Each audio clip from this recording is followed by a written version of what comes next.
Урматтуу депутаттар, урматтуу төраға, урматтуу Ахмат мырза.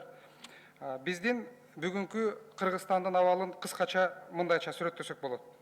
Талкаланган экономика, жардаңгырында турган мамлекет, бөлүнүп жалынган улут, эл аралык уюмдар жана мамлекеттер ишенбеген мамлекет, адилеттүү бийлиги жок, улуттар аралык арааздашуу. Бул маселелердин бардыгы биздин ички жана тышкы мамилелерибизге сөзсүз түрдө таасирин берет. Эгерде бүгүн карай турган болсок, мынакей 2 күн мурда мугалимдердин митингдери башталды. Мен ойлойм, мындан кийин мындан дагы кыйын, мындан дагы күчтүү маселелер көтөрүлөт.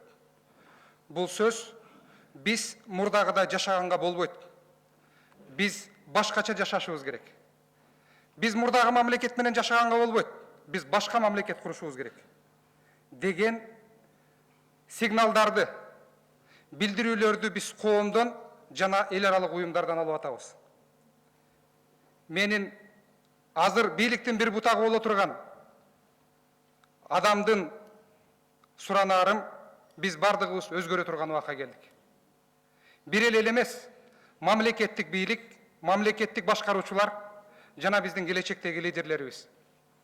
Эгерде биз мурдагыдай иштей турган болсок, эгерде биз мурдагыдай башкара турган болсок, анда силердин жаңы түзүп аткан коалициянын келечеги 3 айдан ашпайт.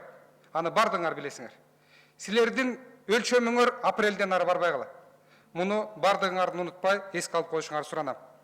Экинчи маселе.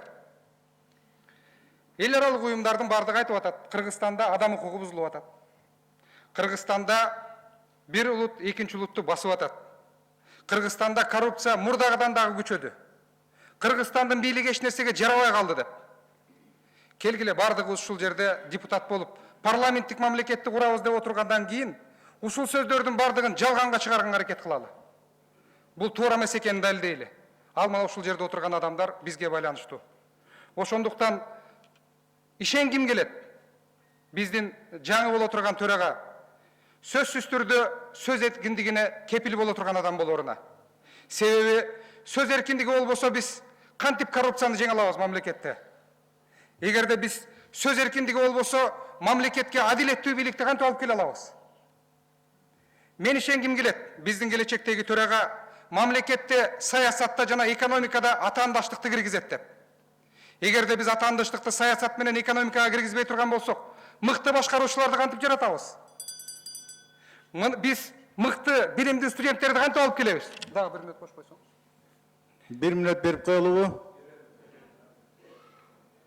Биз жаңы мамлекетти куруп аткан адамдар катарында адилеттүү бийликти мамлекетке алып келишибиз керек. Адилеттүү бийлик келбей турган болсо, биз элдин ишенимин кантип жаратабыз? Эгер ишенимди жарата албай турган болсок, анда биз кантип жаңы мамлекет, жаңы улут кура алабыз? Ошондуктан мен Ахмат мырзадан суранарым, ушул демократиялык баалуулуктарга өзгөрүүгө көңүл булуп, ушуларды эске алып коет деген ой сураныш. Сөзүмдүн акырында адам сүйүү, ишенич жана үмүт менен жашайт. Эгерде биз карай турган болсок, шайлоонун убагында бардыгыбыз көрдүк. Биз мамлекетибизде адамдар бири-бирибизге сүйүүбүздү жоготтук. Бири-бирибизге ишеничти жоготтук. Бүгүнкү күндө бирөөбүз дагы бири-бирибизге ишенбейбиз. Жөнөкөй адамдар эмес, саясатчылар, мамлекет башына келе турган адамдар. Бирок биздин бардыгыбызда бүгүнкү күндө кичинекей үмүт бар. Мүмкүн ушул адамдар биздин кыйынчылыгыбызды чечип, биздин мамлекетибизди оңдойбу деген элибиз бардыгын карап турат. Ушул үмүттү жоготпогула, коалициянын башына келип аткан адамдар. Алмаз Шаршенович, Ахмат мырза, Өмүрбек мырза, силердин бардыгыңарга биз оппозицияда калдык. Эл